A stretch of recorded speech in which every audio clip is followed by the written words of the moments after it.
अस्सलाम वालेकुम। Second term day 3 unit number 4 पे आज आपका है पेज नंबर 70 पे 3 का टेबल और पेज नंबर 69 पे आपका 2 का टेबल है जो कि आपका होमवर्क है। आज हम क्लास में करेंगे 3 1 ज़ा 3, 3 2 ज़ा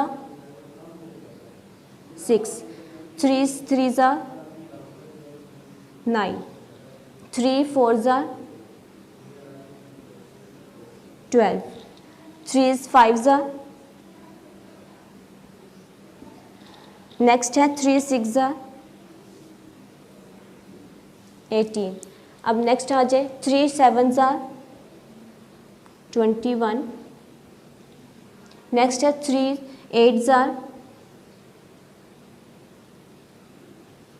24, 3 9 ज़ा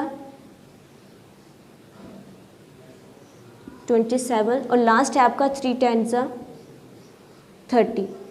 आपने इसे अच्छी तरीके से याद करना है और 2 का टेबल आपका होमवर्क के साथ साथ आपने इसके नोट्स कंप्लीट करते रहने अपनी नोटबुक के ऊपर।